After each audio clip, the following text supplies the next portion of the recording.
शालूम, जय मसीह की। खुदा के बेटे यीशु मसीह के नाम में आप सबों को मेरा सलाम। और मैं अपने खुदा का शुक्र अदा करता हूँ आज के फिर एक नए और अच्छे दिन के लिए जो खुदा ने हमारी ज़िंदगी में बख्श दिया। और हम अपने खुदा का शुक्र अदा करते हैं कि वो हमारे साथ चलता है, हमारे साथ रहता है और वो उसने हमें बाबरकत बना रखा है, क्योंकि हम बाबरकत लोग हैं। खुदा के कलाम में लिखा है, मुबारक है वो जो याकूब का खुदा है, वो जिसकी उम्मीद खुदावंद उसके खुदा से है। हम उसका शुक्र अदा करते हैं क्योंकि हमारी उम्मीद, हमारा भरोसा, हमारा तवक्कल, सब कुछ हमारा खुदा है। इसलिए वो हमसे प्यार भी करता है और उसने हमें चुना है, उसने हमें अलग किया है ताकि हम उसके लोग कहला सकें। हम उसका शुक्र अदा करते हैं। हाँ, लेकिन एक है जो इब्लीस है, जो चाहता है कि हम लोग परेशान रहें, हम लोग सिर्फ यही सोचते रहें कि नहीं, इस बीमारी से हम लोग उठ नहीं सकते, इस बीमारी से, इस परेशानी से, इस रोग से हम लोग अब वापस नहीं उठ सकते। सब कुछ एंड हो चुका है, सब कुछ ख़त्म हो चुका है।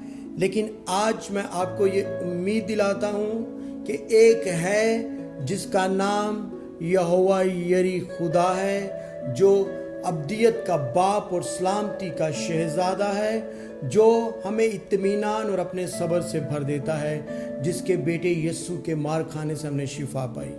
वो आपको उठा खड़ा करेगा, वो बीमारी को ख़त्म कर देगा, वो चंगाई अता करेगा। और जो हमारा मुखालिफ है, जो कई तरीके से हमारे फैमिली में से होकर, औलाद में से होकर, अच्छे दोस्तों में होकर भी आ जाता है और हमें बर्बाद और ख़त्म करने की कोशिश करता है। लेकिन आज मैं आपको सिर्फ यही तसल्ली देना चाहता हूँ, उसका दामन पकड़े रखें, उसकी उस पोशाक को पकड़ लें, ताकि उसके अंदर से जब ज़िंदगी निकले तो आप भी शिफा पा जाएं। जब उसका हाथ हमारे ऊपर रहे तो हम उसके हाथ के नीचे अच्छे तरीके से और ज़्यादा वफादारी के साथ रहकर ज़िंदगी गुजारें और उसका बेटा यीशु मसीह नासरी इज़्ज़त और जलाल पाए। हम खुदा के कलाम की तरफ जब देखते हैं तो कई दफ़ा जब हम सोचते हैं कि ख़त्म हो गया है और हम रोना शुरू कर देते हैं, फ्यूचर क्या होगा, सेहत वापस बहाल कैसे होगी, कोई भी उम्मीद नहीं दिखाई दे रही, कोई भी आसरा नहीं है। लोग भी आते हैं, लोग तसल्ली देकर चले जाते हैं कि नहीं मेरी बहन, मेरे भाई, हम आपके साथ हैं। लेकिन असल में वो आपके साथ नहीं है। आपके साथ सिर्फ आपका खुदा है, जिसने अपनी छवि पे आपको बनाया है, जिसने आपसे प्यार किया है। उसके अलावा मैं आपको बताना चाहता हूं कि कोई भी साथ दे सकता ही नहीं। इसीलिए जब हम रोएंगे, शायद हम रोते रहेंगे लेकिन हमारे आंसू खत्म हो जाएंगे।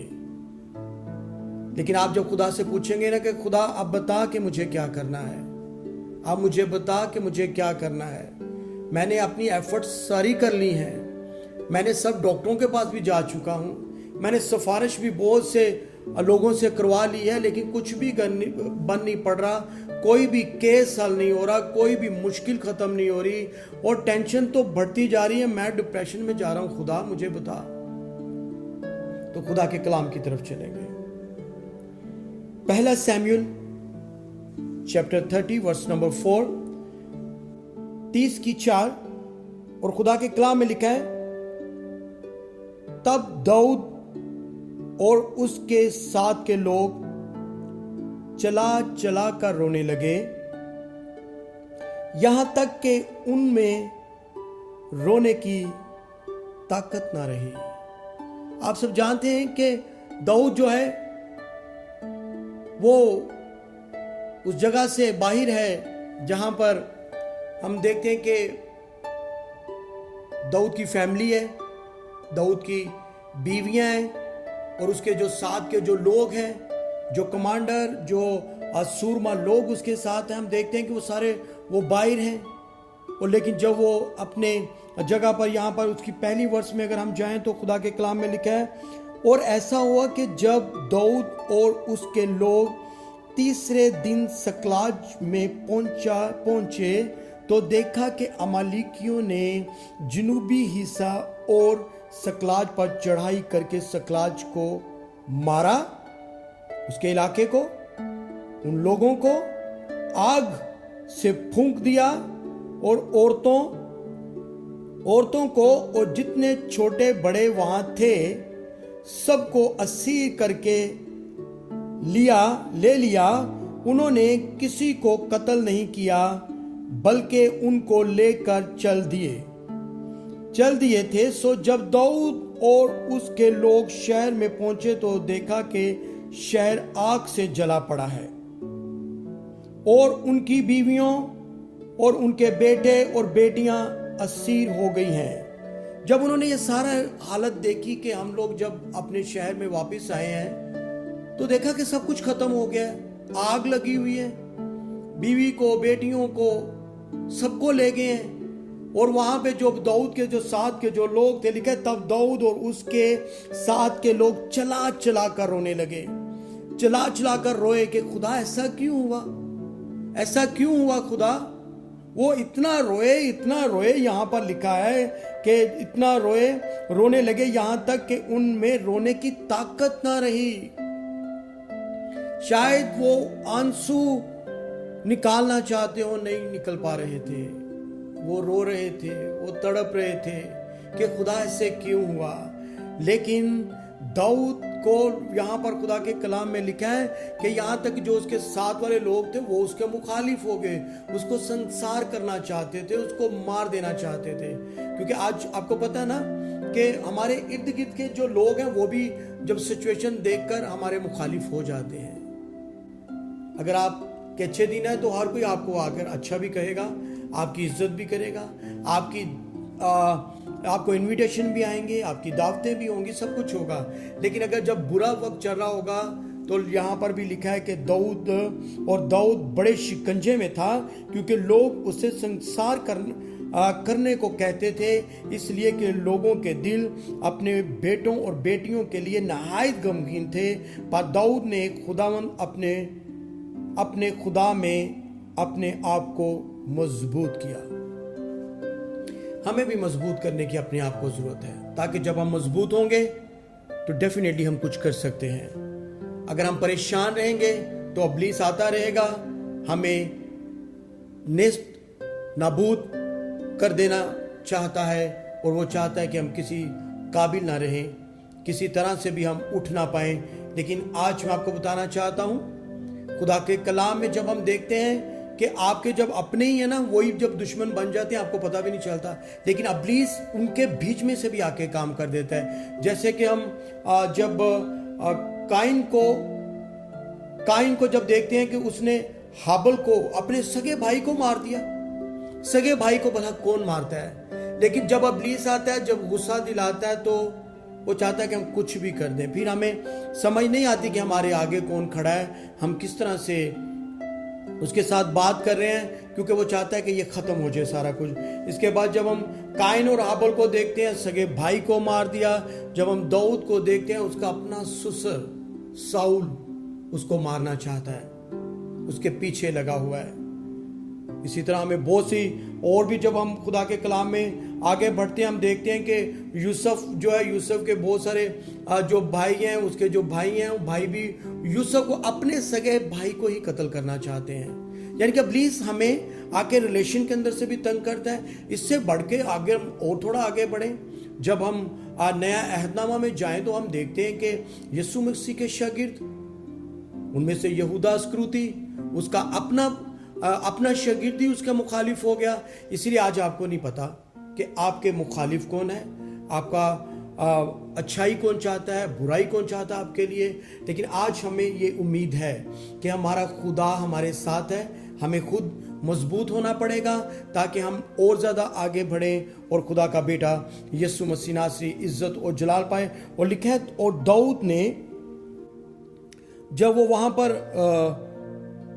था तो उसने, और दाऊद ने खुदावंद से पूछा अगर मैं उस फौज का पीछा करूं तो क्या मैं उनको जा लूंगा? उसने उससे कहा, पीछा कर। अब दाऊद में अच्छी बात यह है कि दाऊद हमेशा अपने खुदा से पूछता है कि खुदा, मैं क्या ये करूं तो तू मेरे साथ रहेगा?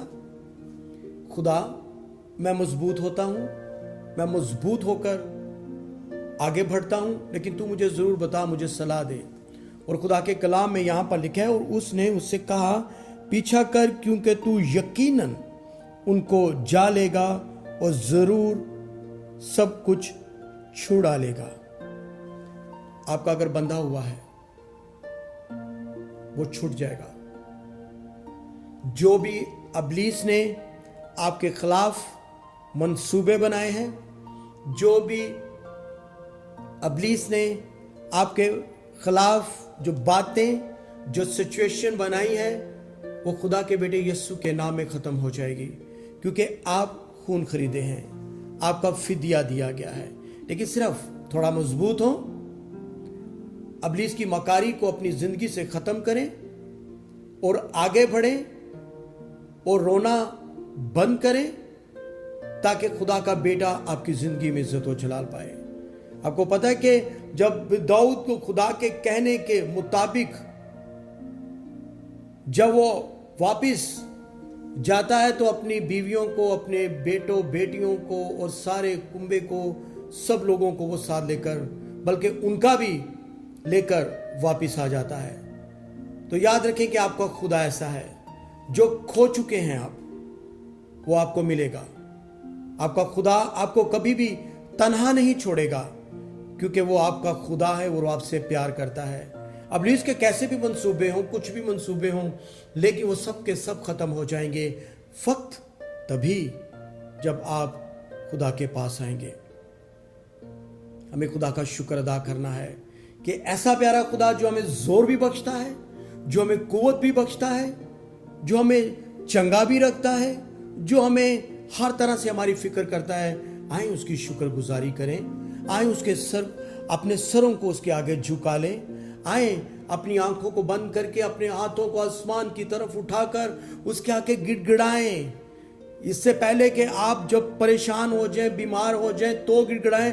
अच्छा है कि इसी खुशहाली में उसकी शुक्रगुजारी करनी शुरू करें। अच्छा है कि अगर आप परेशान भी हैं तो आ जाएं उसके पास, वही आपको इत्मीनान, सब्र और पीस देने वाला खुदा है। आए उसकी शुक्रगुजारी करें। आसमान और ज़मीन के खुदा, मैं तेरे बेटे अपने मुनज्जी यीशु मसीह नासरी के नाम में, आए खुदावंद तेरे सारे बेटे बेटियों के लिए जो इस वक्त इस दुआ को सुन रहे हैं, जिन तक मेरी आवाज़ पहुंच रही है, यीशु के नाम में खुदा तू इन जिंदगियों को बदल डाल। यीशु मसीह नासरी के नाम में खुदावंद तू हालात को ठीक कर दे। यीशु मसीह नासरी के नाम में सिचुएशन बदल जाए और खुदावंद एक बड़ी गवाही के साथ ये तेरे लोग जिंदगी बसर करें और तुझे इज्जत और जलाल मिले। आसमान और ज़मीन के खुदा, आ रहनुमाई कर और मदद कर। जिंदा खुदा, तेरे बेटे अपने मुनज्जी यीशु मसीह नासरी के नाम में हम सब कुछ मांगते और पा लेते हैं। आमीन। खुदावंद तेरा शुक्र, तेरे नाम की तारीफ और तेरे नाम की तमजीद हो। जिंदा खुदावंद तेरा शुक्र। और गॉड ब्लेस यू ऑल।